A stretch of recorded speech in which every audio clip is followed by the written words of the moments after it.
All right. Hey, welcome everybody to another show, APPA Breeder Live. I'm going to be joined tonight by Tom Watson from Murray McMurray Hatchery. How you doing, Tom? Doing real good. Hey, thanks for joining us tonight. We're going to talk about some tips, some ways to improve fall hatching, so that we can get chicks into the fall, and then ideally maybe some pullets into the early spring. Get those point of lay pullets so that they're hitting in that March, April, May timeframe, maybe when there's a lot of demand for that kind of thing. And you might be wondering, if you're listening, hopefully you have an idea of why we want to do something like this, but it's simply that there's a demand. There's a market demand in the early spring for chickens that are ready to lay eggs. They're very close to the point of lay. And that means we have to get those eggs hatching sometime in the fall, and sometimes deeper into the fall than most breeders typically go, because you start your breeding and hatching in that late winter, early spring, and then it kind of just dies out as the year goes on, and you go into molt and you go into winter, and you do it all again the next year. But I think there's a missing opportunity, and so Tom agreed with me when we had a conversation initially about this conversation, and he's going to give us some insights from the hatchery perspective of things that we can apply. Is that about cover it, Tom? That sound about right? Yeah, that's what you signed on for, right? Yeah. Good deal. And so did I just hear an echo? Maybe not. Okay. Sorry about that. So I'm just going to turn it over to Tom right away and just let him get started. You know, met Tom, I guess, a couple years ago at the APPA conference in Jacksonville. He participated in the live conference that we did here in 2021. He was in the comments in each session, kind of engaged with people, asking questions, answering questions, and, just being active. And that's when I kind of really noticed him. So he was a top of mind when we came up for this kind of conversation. So definitely thank Tom and Murray McMurray Hatchery for their support of APPA in their sponsorships at the conferences. And so I'm going to stop talking now, Tom. You can take it away, and we'll come back here as we go through. Have your questions. We'll do questions at the end, so we'll have lots of time here probably for questions. But we're going to let Tom just kind of give us his notes to get us started. All right, so I'm the president and co-owner of Murray McMurray Hatchery. I'm sure most of you have heard of McMurray Hatchery.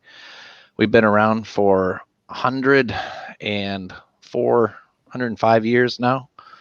So we've started with exhibition poultry, and that's one of the things we've kind of continued on for the vast majority of our time.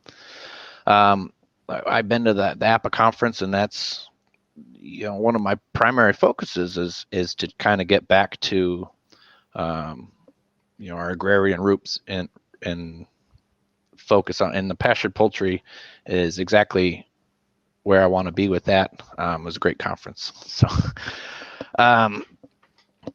So we've been hatching chickens. We have 110 varieties of chickens, 20 ducks, 18 geese, so we have quite the selection. So we've been hatching a long time in a lot of different breeds. And so very typically, and for the longest time of our tenure, we've hatched exhibition poultry, and we've hatched in the spring. We'd hit our spring rush, Easter, May into June, and then we'd stop. So we'd start selecting our breeders and putting down chicks of our own and start for the next year. So about 8 years ago, we started hatching fall chicks. So we extended our season. We literally call it the extended season. And we're ticking the specific breeds. And so we carry them all the way through October. And that was strictly because of demand. And we picked the breeds that I think do best for what APPA represents too. They were some of our better egg layer abilities, more meat birds, pasture birds, all of those things. And we would continue more, but we need the barn space to raise our chicks out too. So that we've been doing that for about 8 years, and we're really find that it's continuing to grow. So that's a really strong market. And that's basically, people have been following what we've had to do. So we put our breeders down in the fall. We start around September and October and put our breeders down. And so they're coming into production, at February, March.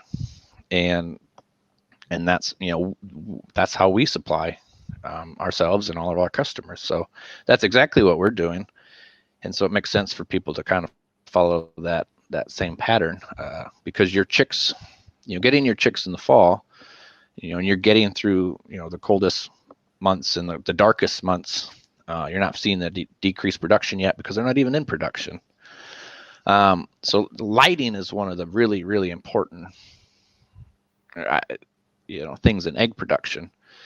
And if you're pulling your chicks in the spring, you're just going to get them up to peak lay, and then you're going to start to have dwindling out daylight hours. You're not going to have enough light unless you're supplementing light. But to do that, you need a dark building, and it's a lot more maintenance. It's a lot more hands-on work to keep your birds into production through the winter than it is starting them in the fall. And you don't have to worry about the light because that actually follows their kind of natural daylight selection. When you're rearing chicks, you want about 10 hours of light a day for them to have the best growing cycle. So it's all about putting on weight for the chicks. The more weight they can put on, then the better the egg quality is going to be.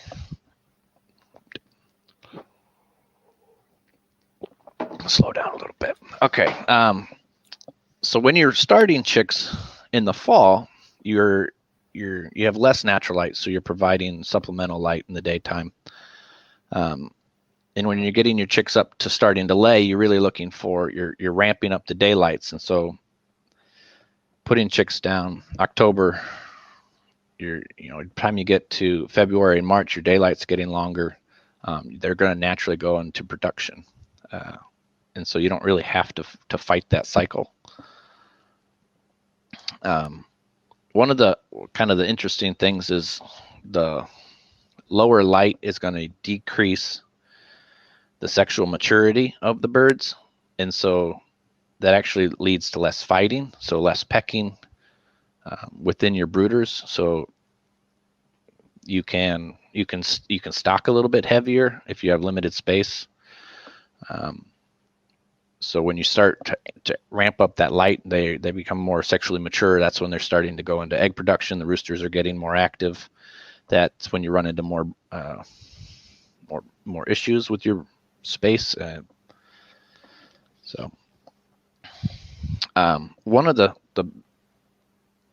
things is when you're brooding in the winter is when you're brooding during the summer. So if you put chicks down during the summer, you really run into heat issues too. In hot houses, they decrease the appetite of chickens, so they're not eating as much.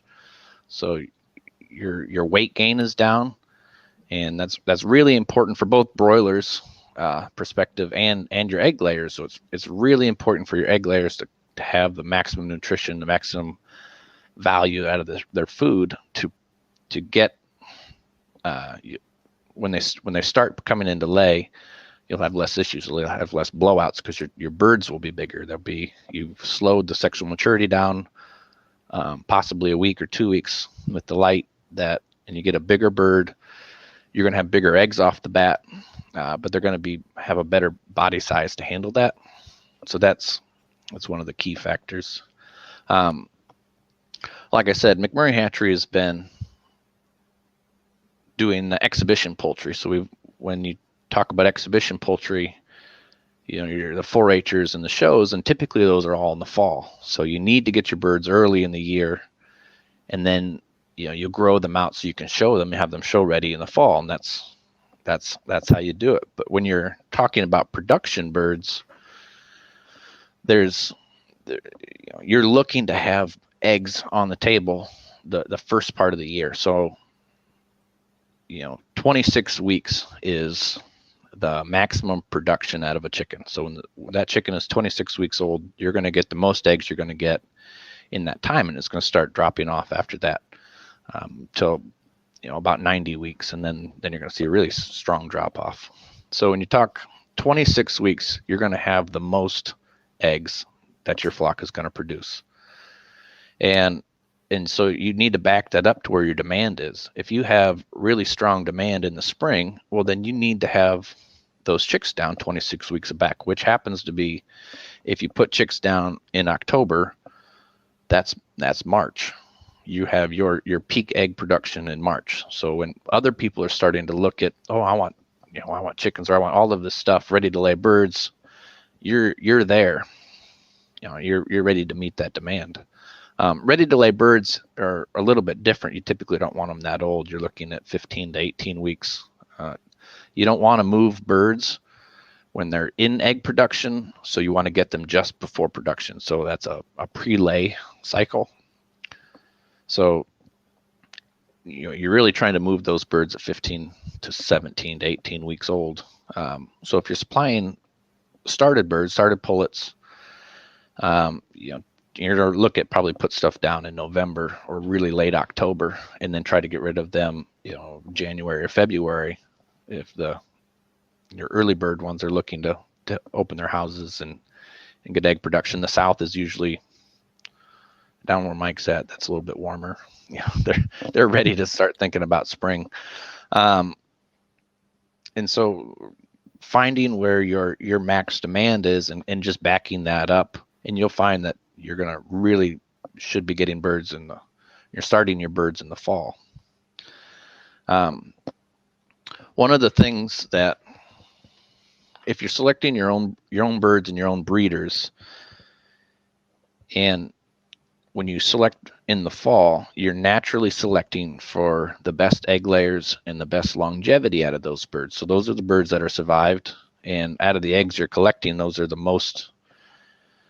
They're giving themselves the option to produce the most offspring that they can, and so you're already selecting for egg production, because the one that lays the most eggs is going to have the most offspring. So if you're getting 5 eggs out of the week out of that black Australorp and only 2 eggs out of the Rhode Island Red, well, you're going to have more black Australorp, and that's your better egg layer, and that's the chicks you're going to produce.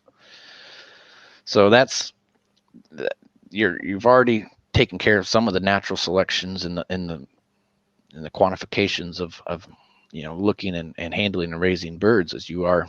And there's livability is a strong issue too. So the longer you go before you select your breeders and your egg layers, then you're selecting for the birds that have laid the longest. So their cycle is longer. They've spread out their peak. They just didn't die. That's something to be said about that. That's pretty important. They maybe they have the best predator prevention. They're the most alert. They have the least issues that you're going to have. So that's a bigger.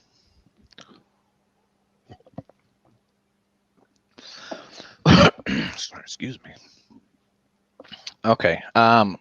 So yeah, that's basically how we've been doing this for our whole tenure. So I think there's ample opportunity for other producers to step up. There's a lot of demand there. There's started pullets are a really new phenomenon in the last 10 years, except for the biggest egg houses, where people are looking to expand in that, whether they don't have brooder space or they just don't want to deal with that. That's they're looking to get those birds and those eggs in production in the spring, because that's where the highest demand still is. And I don't think that'll go away, because that's how exhibition poultry is strongly factored in. And Easter, people tie in Easter to the spring and baby chicks. But when you think about a hen will sit on a clutch of eggs all year. As long as she has eggs to sit on, she'll sit on them and hatch them. So there's not a wrong time to do that. It's not the season of bunny rabbits. Even they'll lay all as much as they can. they're less wild game. They're going to do a spring only clutch, but chickens are pretty unique to that. So they'll continue to lay and hatch as long into the fall as they can. So, okay. Well, all right. What else did I?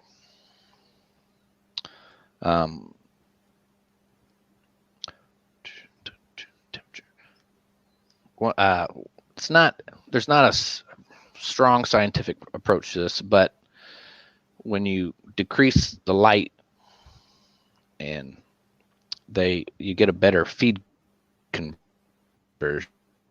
So because your feeding time is a narrow window, so they typically will eat faster, and they'll leave less waste because so if you can look at spreading out your feeding over 2 different periods within the same day, but that's a different topic too. All right.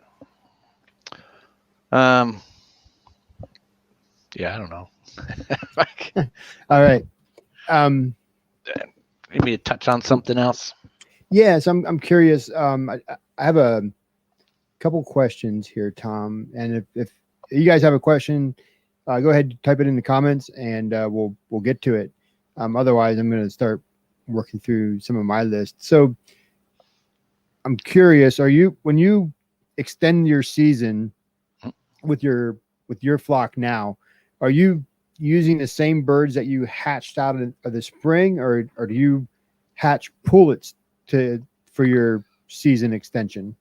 It's the same birds that we would have had that hatched through the spring. Okay. And so instead of starting to pull our own breeders, we typically start in July.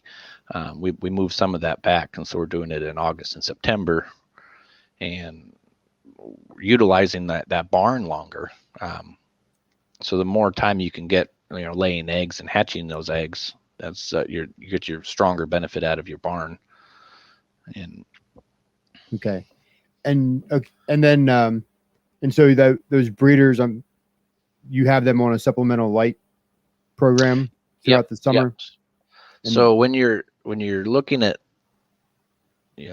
production for anything up to 16 hours a day, 14 to 16 hours a day is going to produce peak production. So when you start the chicks, you're at 24 hours for a day, and then you go down to basically about 10 hours at 40 days, six weeks, somewhere in there. You're down to about 10 hours a day, and you'll continue that until you get into that pre-production phase. So at 15 to 17 weeks, and you'll start ramping the lights back up, and you really want those birds to be big. You'll have less those first eggs, pullet eggs, the fairy eggs, whatever you call them. They really take a toll on the body. So when you're in that pre-production and they're starting to form, they're sexually mature, and they're forming those eggs, but the bird themselves aren't finished growing. So they still need to put on mass, and before they can really get their best production in their best egg weight. So egg weights are really important too. That's if you're selling eggs and that you want your large eggs, it's not necessarily the size, it's the weight. So you're looking at 63 grams is a large egg. It doesn't have nothing to do with circumference. So they're birds that can be delayed, that for a week will put on a larger egg earlier without the issues of laying a large egg on the younger hen. So the blowouts or no shells or something like that. So I've over recent years, I've really become tuned into the importance of what you're saying there about the weight of a pullet when she lays her first egg. It's critically important. I know I'm working with some other folks to do a pullet program that actually monitors weights, and we hit a target, and the results are phenomenal. Not only do they come in to lay usually a week or two sooner than they would if they weren't managed at all, but they skip a lot of that pullet size egg phase, and it's really cool. So that can't underscore that weight of the pullet. It's very, very important.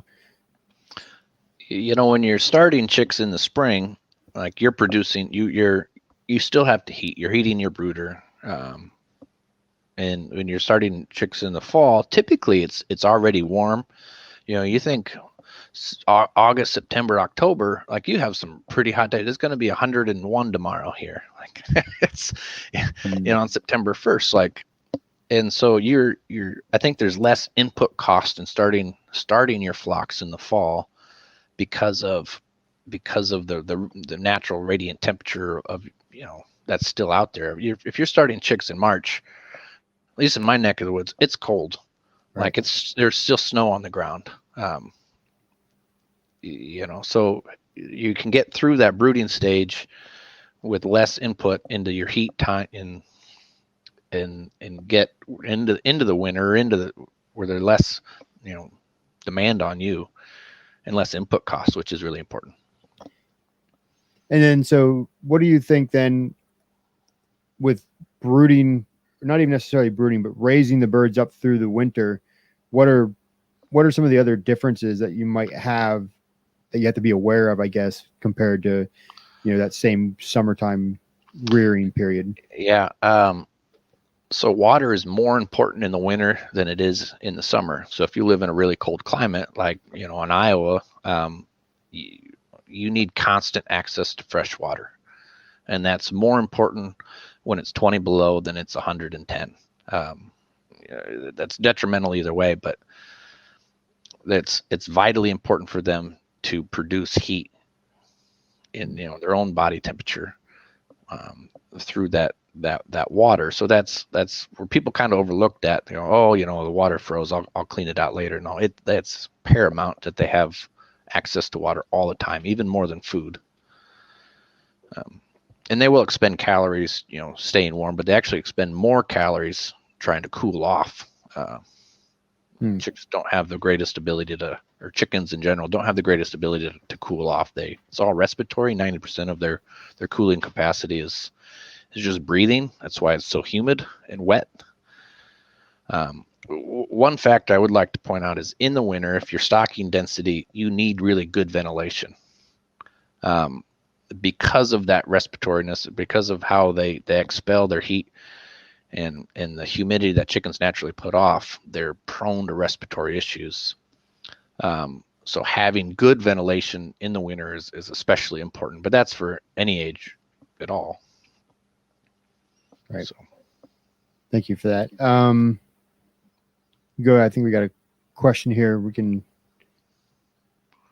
Sometimes raising birds that fit your area, are really important too. Not, know what you have a market for, but it's hard to raise a cochin in South Florida. And we'll come back. I do have a couple questions on breed and stuff.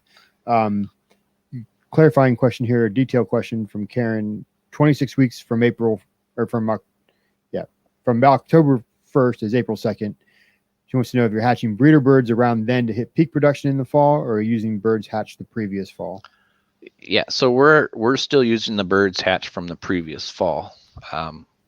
So they go basically through a whole year cycle, where they lay through January all the way through October. And do you have any concerns there with the molt when you're taking those older birds that deep into the? That's where your light's really important. So if you're gonna have pretty finite control over your lighting situation, a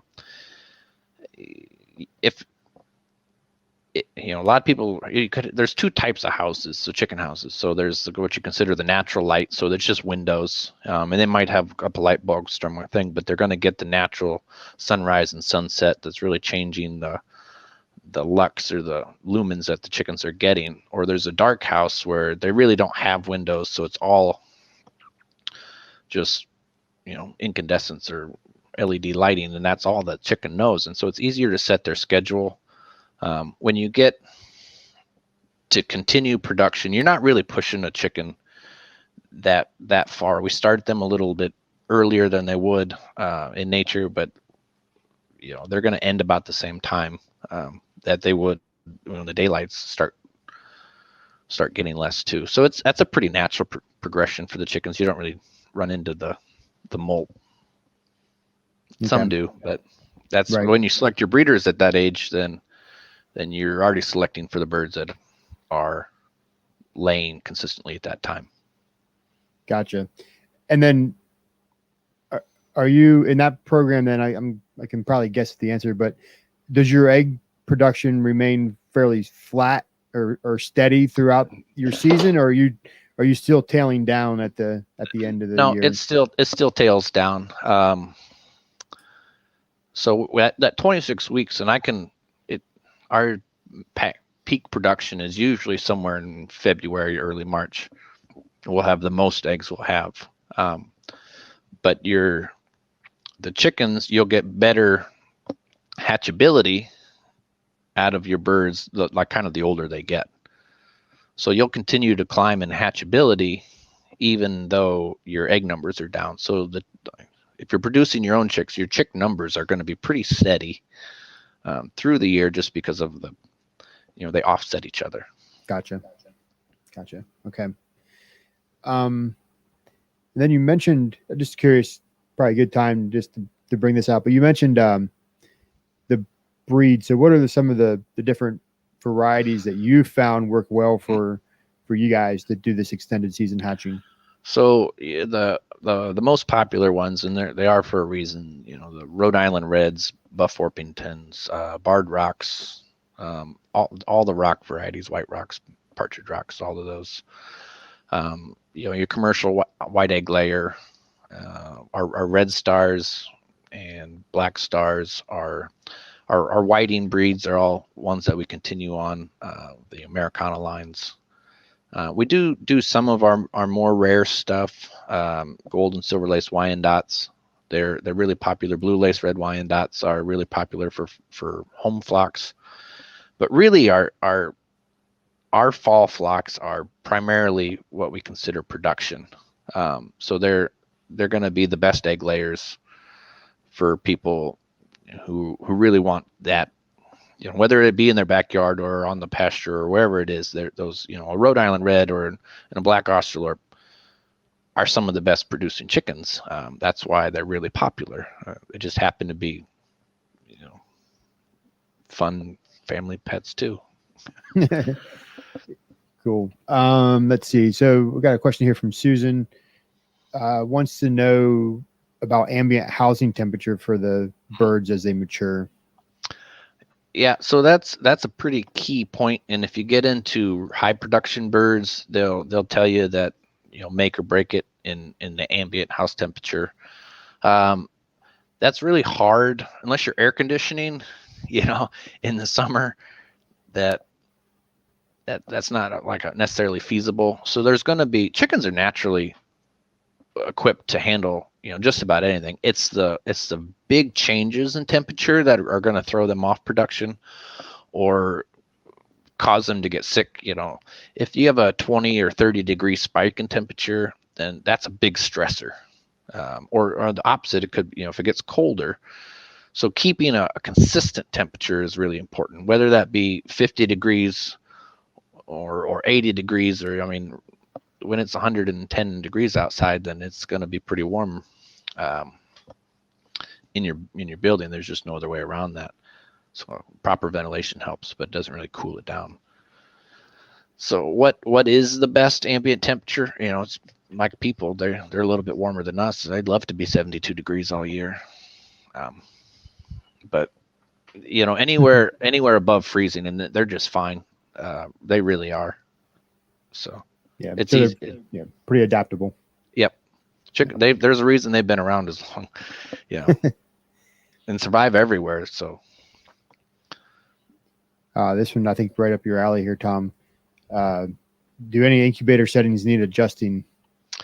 So yes, typically your spring, like I say spring, but it could be your age of your eggs too. We run a little bit hotter, and they're and I'm talking, we measure in tenths of degrees. So, but we'll also incubate a little bit longer. So the younger eggs, and we think the eggs that are come out of a colder building, we actually incubate a little bit longer than our summer eggs that come out of a warmer building. You know, anywhere above 80 degrees in the incubation process will start happening. So when you're talking, you know, we do daily pickups, I mean, hourly, you know, in our barns, we're basically always picking up eggs.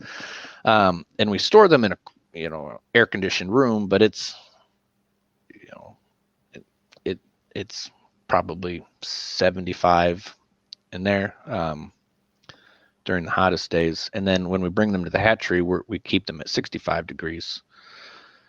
But yes, so your spring eggs, or I think your cool weather eggs, I think you typically need to look for adding time to your incubation, or adding a little bit of temperature. It all breaks into the heat units. How many heat units is it going to take to get that egg to hatch?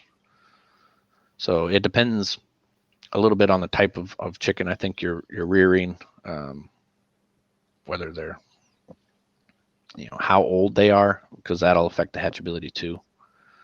How old your flock is, but so if I understand correctly, Tom, incubation is your specialty, right? Yeah. Like that's the thing that got you out of bed in the morning. So, I mean, we can, if you have any questions, you know, I think we have a great resource for incubation if you have any incubation questions. But we can, you know, put them in the comments and we'll come back to it. But I'll come back to that if we need to. So Susan is asking a clarifying question here, wondering if, consistency aside, wondering if they can be housed in cooler in the winter if they have no drafts and water and not humid. I think. Yeah, I mean, I've raised chickens, you know, even on my home farm, and it, you know, it gets cold.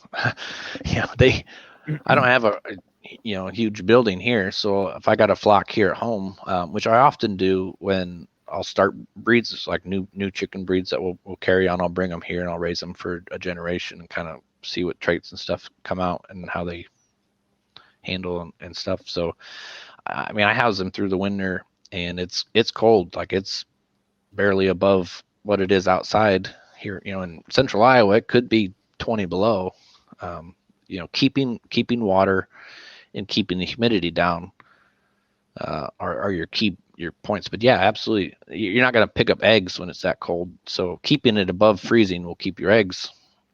You know, if that's your market, if you need to sell eggs or hatch chicks out of those, then you need to keep it warmer than freezing in there. Other than that, no, the chickens really won't necessarily run into issues. Your roosters, if they have large combs, will get frostbite if it's too cold. A lot of that has to do with the humidity too. How quickly they'll get frostbite and what temperature they'll get frostbite. So it's a lot easier to manage hens. It's a little bit more difficult to manage roosters because of the larger combs typically. So it can be cold. It can be real cold. They'll be fine. Okay, thank you for that. Your eggs won't be fine. They'll be frozen. So when it comes to water, what's your favorite water for larger flocks? What's a large flock? Yeah, that's a good it's a good counter question, right? And one thing, as you're thinking about that, you know, obviously we have a dichotomy of systems here. We're talking to Tom in a hatchery business, using primarily grow out barns, where you can control things like ventilation really well and light. But I want to make sure people aren't missing the point that he hasn't said anything yet that is specific to being in a barn. You know, that stuff can apply, I think, to pasture rigs, pasture shelters, and of course, if you're going into fall, you're going into your winter housing in a lot of cases anyway. So just making sure we keep the relevancy here of what we're talking about. Some of these questions can be influenced by the scale of what they may be operating at versus what we may be operating at, to Tom's point there. Yeah. I like anything that can run on high pressure. So I consider that just, your hydrant pressure, your house pressure, whatever that's going to be, that 50 to 60 PSI. I don't like low pressure water systems. The gravity fed ones work fine. I've used them all. I've done everything. And it's just nicer when they run on a consistent pressure.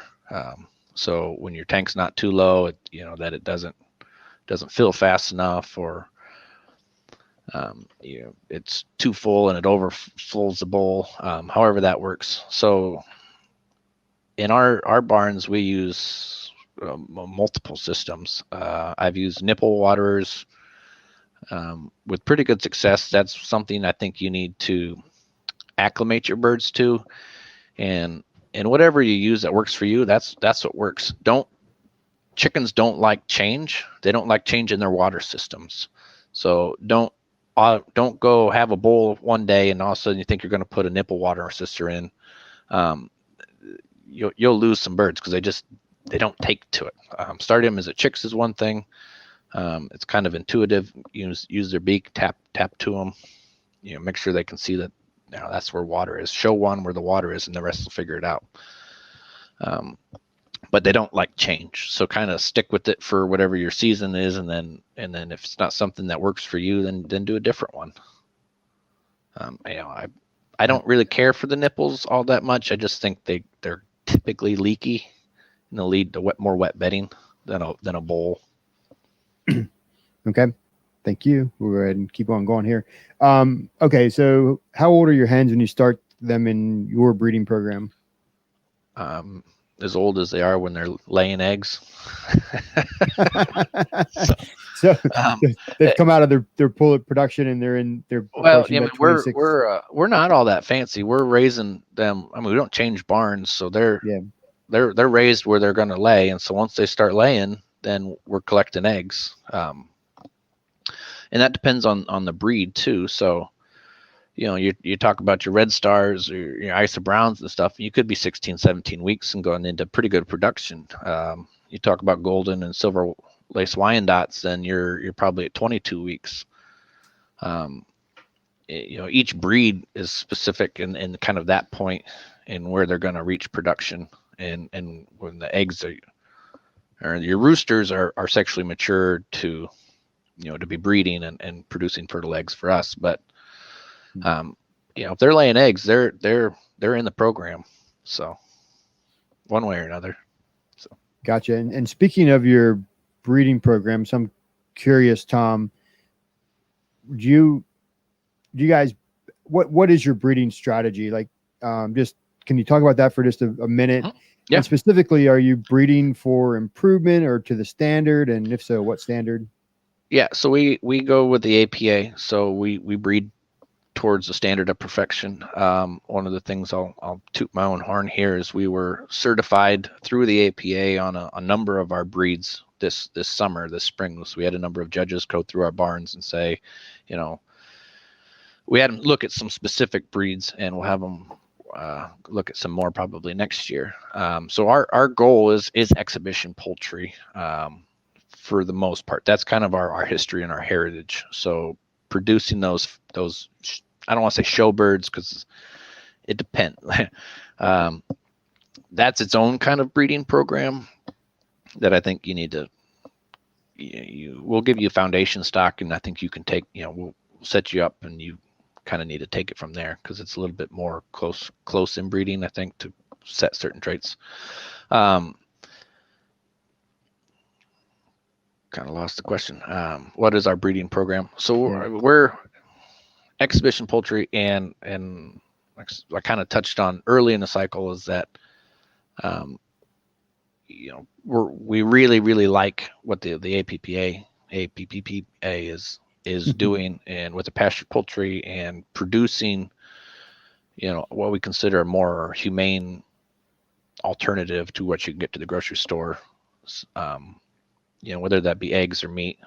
That's a really passion of ours that's why we're part of this. So that's one thing when we select things, it depends on what that breed is.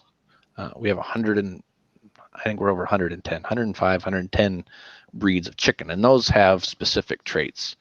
A crevicore was considered a meat bird in the 1800s. That doesn't necessarily mean it's a good meat bird today. I wouldn't necessarily put that out on pasture. So, some of those are only going to be, while they're all heritage breeds, they're really and just going to be an exhibition flock or a backyard flock, or conservatory flock of keeping those breeds. Other breeds are your New Hampshire Reds, your Rhode Island Reds. Then you can start talking about, all right, well, let's select for egg production or male size, and that can lead to better selection for what we consider a pasture bird. If you put a New Hampshire Red on top of a Delaware, you get what's called an Indian River, and that was considered one of the top of the line table fowl and at the time, and that's still a really nice bird, and they make great pasture birds. So it depends on what the breed is what we're really looking at. So typically we go with the APA standard perfection, try to meet all of that. We do select for a few different traits, a few different things. We touched on earlier with the whiting breeds, I'm trying to select for a more uniform size. Americanas, I'm starting to select for colors. It's an ongoing, you're never done. Yeah. And so like something like the whiting, which doesn't have a standard in the APA standard of perfection. So you mentioned you noticed there's variation in size. So that's, you're making a commitment to even out that size. So we had initially what Tom Whiting had selected for egg color and egg uniformity. And so when you get your eggs, they're all the same. Like it's a rack of flat of eggs that are going to be, but very, very uniform. But you look at the flock and you go, well, that's a weird, we could have developed it, or he could have developed, that, he had one bird that was going to lay this one, really nice egg, and just went from there, and it would have been, a breeder type. But kind of the uniqueness is the variations in the color patterns. I don't care for the size variations. So it's harder to, I just kind of talked about, it's harder to brood those just because they seem to get picked on more depending on what size they are. Yeah. That's and something like that, where they lay blue eggs and they have the different feather patterns and stuff. Yeah. That can be an advantage if you're a breeder and you're actually targeting the small backyard flocks. People are looking for that. And if you're running production and you just want a group of blue egg layers to add some color to your cartons, then having a productive blue egg layer that's consistent is more important than what they look like. So it's a really unique bird. I mentioned I'm trying out a batch now, so I'll have a couple going into next winter.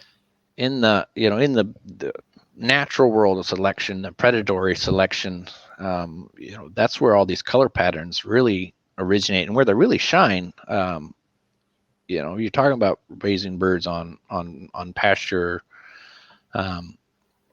There is a ton of different predators, and so their ability to hide or camouflage, or you talk about a flighty bird. Well, that's a survival technique. It's not ideal in a pen setting in a barn, but it is ideal, out in the open range. That's how they're going to stay alive. Their ability to pay attention to their surroundings and distinguish, friend from foe is a survival technique. It's an adaptability. So it's not ideal in all circumstances, but it is ideal in other circumstances. Yep. Indeed. Okay. We're going to add a few questions piling up here. So let's, how early in the year do you think pullet demand begins from your perspective? I think as soon as the weather changes. So some years it's different. Some it could be, we get a really warm February and people start thinking outside. I think it follows that weather. So when you're going to start seeing, primarily it's going to be March, April, maybe even into May, when people can get outside and could start gardening, they're going to start looking for chickens.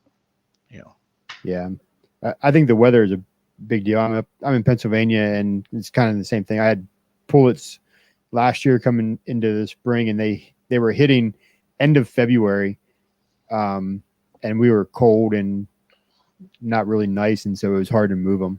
Yeah, but as soon as the sun starts popping, people's minds start to think about absolutely. That's our survival technique, Yep. I have, for my pastured growers, I like to have a flock in April. Mm-hmm. Mid-April is kind of like that time zone. Beginning to mid-April is ideal. It depends on where you're at too. It's if you're in Texas, you're going to have an earlier start than Pennsylvania or Iowa, and if you're in Montana, then you're probably not looking for anything until May or even June. Yep, true enough. Okay, can you explain the fertility cycle? Yeah. So go ahead there, Tom. So it's called the cloacal kiss, and once mated, the hen envelops the semen, and actually it's viable for about 2 weeks. So she can lay roughly 2 weeks worth of eggs, and they'll all be fertile.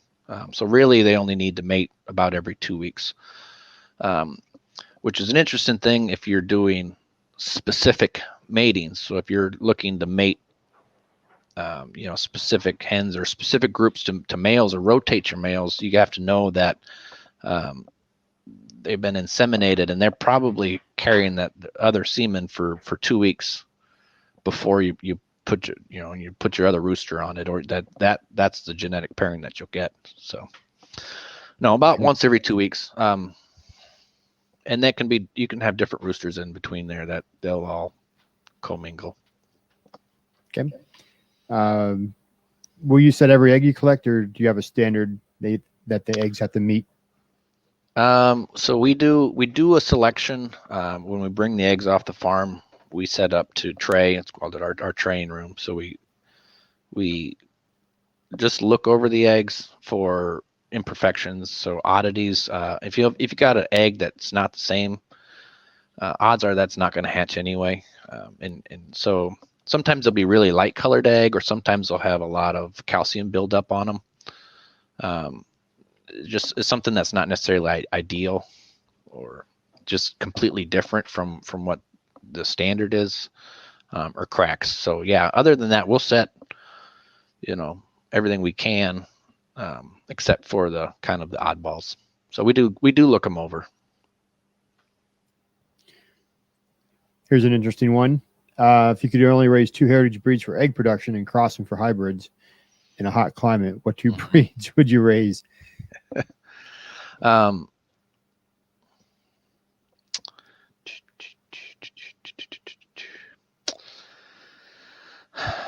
mean, at that point, you could do, I would say, if you're raising them for egg production, you're going to want really good layers. But at that point, too, you could do what's called a sex-linked cross.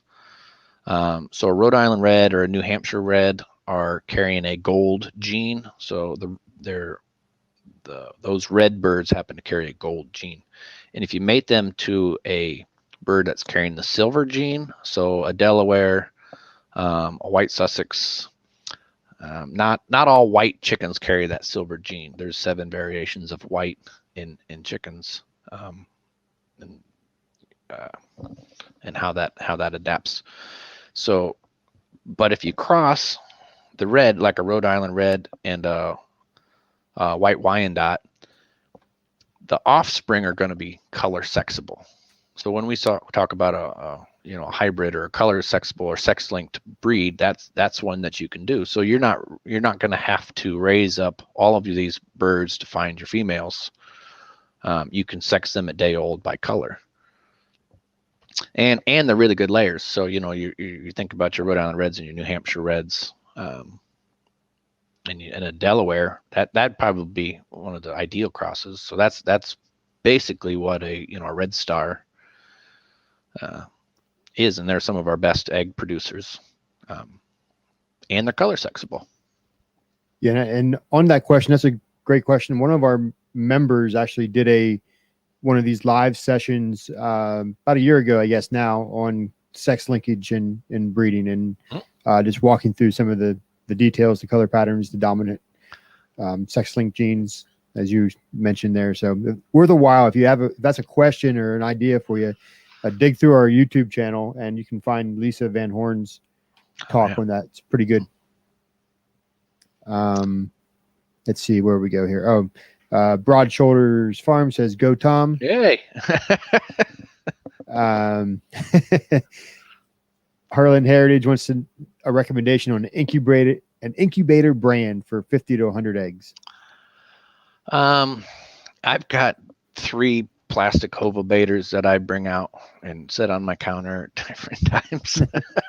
And they're not the greatest thing in the world, but they're fairly cheap, and they have okay results. Keeping your humidity is really, really important. Keeping them in a constant room where there's not a lot of temperature fluctuations is pretty important. Other than that, I know there's a lot of options out there. The GQF cabinet incubators are pretty nice, but they're a little bit much bigger than that, and they're a lot more expensive. So you're going to find that your wallet is going to dictate what you're going to spend or what you're going to get. If you want a really nice one that's got perfect hatchability, you're going to spend quite a bit of money for it. If you want something that's going to do, good enough, then the little styrofoam ones work too. You kind of get what you pay for, really. In the scheme of things, incubation is an insulated box that keeps constant temperature and humidity. Like that's it. There's not a whole much more to it. So the better your box, the better your thermostat, the better your heat source, your fan source. All of those things play roles, but you will pay for those upgrades too. So find what you're going to spend, either $100 or $800, and how valuable are your eggs? Yeah. Thank you. Let's see. Broad Shoulders. How do you feel about the Bressie in the U.S.? I hope for really good. Like I really see those taking off. I haven't got to eat one yet. We raised some up. I've got some out of the barn right now, and they didn't produce very well, and they didn't hatch very well. So I'm starting with a new line. And this is one that I'm has been a commercial table bird in France for a long time. They demand a premium, and I think the APPPA would be ripe for finding for taking on the breasts, the American breasts. But so I'm curious then, what's the appeal of that breast compared to New Hampshire or something like that? So they're actually a slower growing, so they're not a Cornish or anything. So I think the minimum is going to be 16 weeks to get to a normal table sized bird. But it's supposedly a marbled meat. So we're talking the Angus of the chicken world. So it's going to be more fatty, because you cook a chicken and you cook chicken breasts, and it's dry. That's how chicken breasts are. There's just no fat to them. So the breasts are supposedly marbled, where you get more fat in the bird. Like I said, I haven't got to try one out myself yet, though. Okay. I'm really looking forward to it. I think they're going to do great. I think they're going to, if they are anywhere near what people claim them to be, then they'll be really popular. Yep. And we're coming down here to the tail end of our questions. We just got about 5 minutes, but I'd be curious, Broad Shoulders there, if you want to type a comment and just give us your pitch. Like, what are you looking for the breasts? What do you find favorable in them? I'd like to know. I hear them. I hear it all the time. Not all the time, but especially on the internet, people are always have a fascination with the breast, and sometimes I just don't know if it's because it's a French bird or if there's some benefit to it. Like everything from France is good, right? Yeah. But the same thing. They're a French breed, and they're supposed to look like the French flag, but they also look like the American flag. So they're white with a red comb and blue legs. So it's still red, white, and blue. Let's see here. We can claim them. Yeah, good deal. Yeah, now he's at Broad Shoulders. Got a couple of questions here about breeds. Why aren't the Buckeyes more popular? Why don't you like this, Tom? Why don't you like these birds? I think it's just they don't differ enough from things. They're fairly similar in body type and composition to a rock, a Plymouth Rock, and that they just, you're competing for the same market, the same group of things. They don't really have a whole lot of distinguishing factors. Chicken, most people go along with a chicken is a chicken, but and some of it is just things need to be hyped, and so number of you hype up what you have, and they're just not popular, so people aren't crazy about them. So they're not popular because they're not popular. Yep. They're not close enough to extinction yet for them to become popular. Yeah, there you go. So we got a question here. I'm sorry, I'm not going to try to attempt the name here, but heard clam mating to keep gene pool wide enough, and also heard about breeding for uniformity, which sounds much simpler and easier. So I think there's a broader question about breeding, with breeding setup. So what are your thoughts on breeding setup, either clam mating or anything else? Yeah, so you can breed for uniformity, and you can have a small gene pool.